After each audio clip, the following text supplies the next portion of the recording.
Alright guys, welcome back to The Average Garage, and obviously this is part 2 of the rust repairs of the Falcon. So yeah, obviously a lot has gone on, but without further ado, let's jump back into it.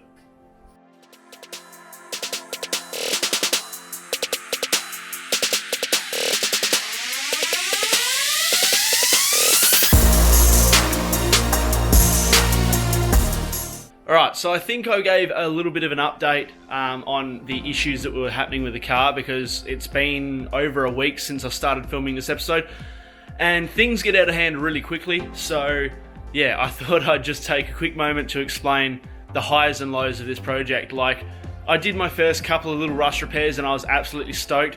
Wasn't 100% happy with how they came out, but I am just starting with this stuff. It's the first rust repairs I've ever done. First cutting and welding I've ever done as far as bodywork. So it's a massive learning curve. Yeah, I have done a little bit of research, but I'm definitely no expert. But I'm going to try and make the next segment sort of a little bit detailed. So I'll go into detail on one repair and then I'm just going to do the rest, because it's becoming a nightmare. If I find something interesting, I'll update it, obviously. But yeah, it's becoming an absolute nightmare. I am stressing hardcore about this. I haven't slept properly in weeks. I am essentially finding stuff out and making it up as I go, trying not to burn the car to the ground and trying not to make or cut anything that can't be undone, essentially. So yeah, it's all new to me. I've cut some sills out of 2 cars. So I've had 2 donor cars that I've cut sills out of, and rust repair patches and stuff like that. But yeah, let me just show you what we're working with. So this is the sill panel, as you can see here, my reflection, my ugly mug. But yeah, this is all weak as shit. Hopefully I don't slice my finger open on it. But that's all rust, and it bubbles all the way down to here. Now Ford decided in this A-pillar here that comes down from up here, comes down here, they'd put some foam in there, I'm guessing to stop some harmonics, some noise, whatever. That foam holds moisture, which is what rots this out. And if you come around the back, mine aren't too bad, but there's also on the C-pillar, same thing. It runs down this foam here and it just rots all of the C-pillar out. So that's one more thing that is really bad. I've got to fix up both these back pillars because the inner, which you might just be able to see, maybe there, is all rotted out, and this side's a lot better but still not great. So the biggest patch is up here. This is the part that scares me the most. Like I said, I'm new to all this. There is at least 2 layers. There's a structure layer and the inner layer, and then there's 2 more layers after that. So I've got to repair essentially 4 layers of steel. It's making me very nervous just to cut them, and I've got to get behind this sort of inner structure panel, this bit here. I've got to get actually behind that. Still not sure how to do that. So I've been doing lots of practice on the donor cars. So you can see this bubbling here, if we can focus it. So that bubbling there, obviously there's rust behind that, because rust is like an iceberg. And then moving back here, we've got all this rust along the sill here.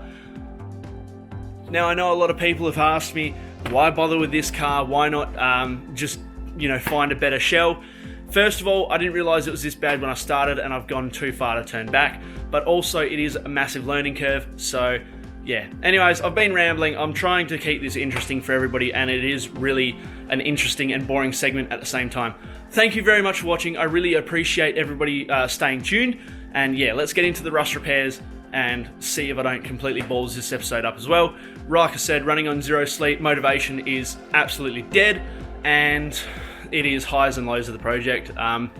Motivation is really struggling, and yeah, it's trying to make these videos interesting for you guys, as well as actually be able to get the work done is very difficult. So I apologize for any, you know, lacking or boring content. So I'm just trying to make it as interesting and in-depth as possible without making it super boring. Thank you very much, and yeah, let's get into the rust repairs. I'll show you one segment and then just do the rest. Cheers. Alright, so I picked up a whole bunch of steel wheels because we're going to go sketchy on this. I'm actually going to weld these together, and the missus is also going to weld some together, and these are going to become a new car stand, so I can keep the car raised up and move it off the hoist, or move the hoist arms out of the way so I can get to the rest of the area for repair. Alright, so this is a quick little jig that we got going up. It's almost like a tyre rack, and it just holds 2 rims together. We've got this one here, which me and the other half have welded up. So some of the welds are pretty good and some are pretty crap. Won't say which ones are which, because I don't want to embarrass myself. So the welds look pretty clean. It's pretty easy. There's some bad ones and some good ones, but that's good enough. So we're going to start the second one now and see how we go.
Okay, first little update, you'll notice this side of the shed is a hell of a lot cleaner.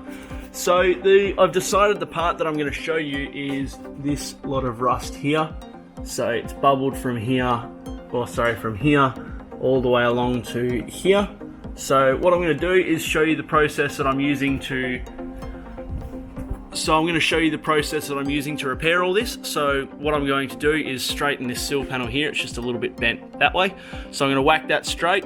I've got some RHS right over there, and what we're going to do is clamp that to the sill panel just to make sure it's all nice and straight.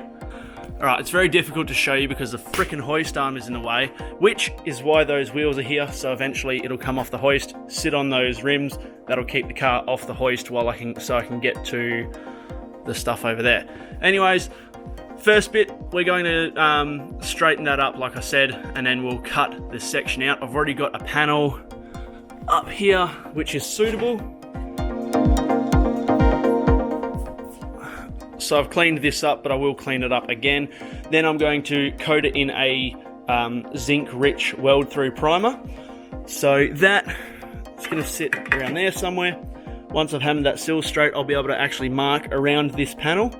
Once I've marked around the panel, I'll be able to cut that section out. Once I've cut that section out, I'm going to cut a little bit less than I need to, because I'd rather keep cutting instead of trying to add material back, because that's how I screwed up on that side over there. So yeah, what I'm going to do is, yeah, mark it out, cut it out, and go from there.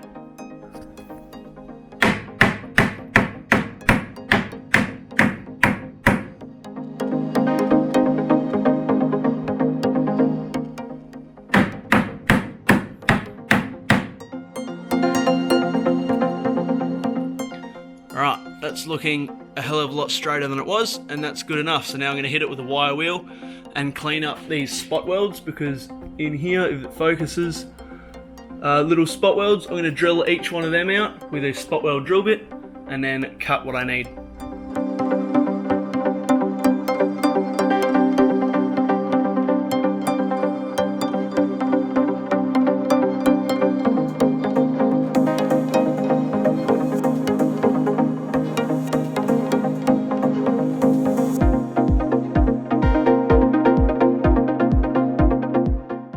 So after a quick wire wheel, you can see exactly why rust is like an iceberg. Didn't look too bad, but as soon as you start pulling away the material, it just disappears. So now what I'm going to do is drill out the appropriate spot welds along the bottom here. Alright, so all of that rust on the floor is just from this panel that I cut out, because obviously rust likes to hide. So you can see there, it's sorry, it's not in focus. It's a lot rustier than it looked from the outside. But good news is this panel will just bend off now, like that. So then now we're going to grab the repair panel that's down there, chuck it up here, and see what more I need to trim out. Hopefully I've got it pretty close. And also I will scrape a lot of this rust off and clean it up best I can, and then probably give it a coat of zinc rich weld through primer.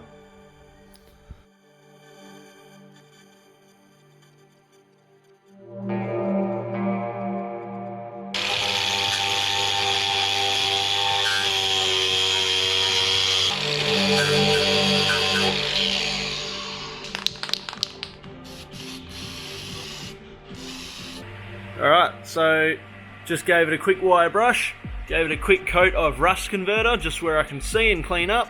So now I'm going to clean up the other panel, then we can strip the paint off it and get to welding it in. Alright guys, so we've got the replacement panel up in here now. It's good enough. It's going to do the job. So what we're going to do, it's just lightly held in place, and I'm going to grab the welder and pretty much tack in as many places that line up as possible, and then sort of just hammer the rest to fit, because the whole thing's going to get a quick skim of bog anyways, so I'm not too fussed about it. But yeah, let's grab the welder and then we can start on this I don't know, what do you want to call it, monstrosity? I don't know, let's get into it.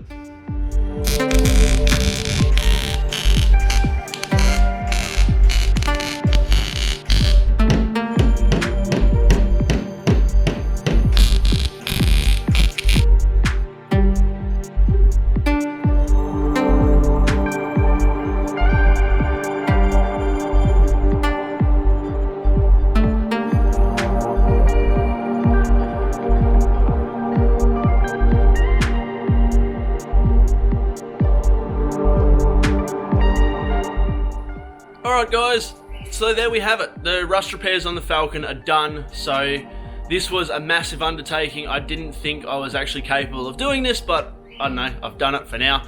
All I've got to do now is bog it and paint it and undercoat it. So that'll come at a later date. So, because yeah, I'm a bit scared to touch the bog.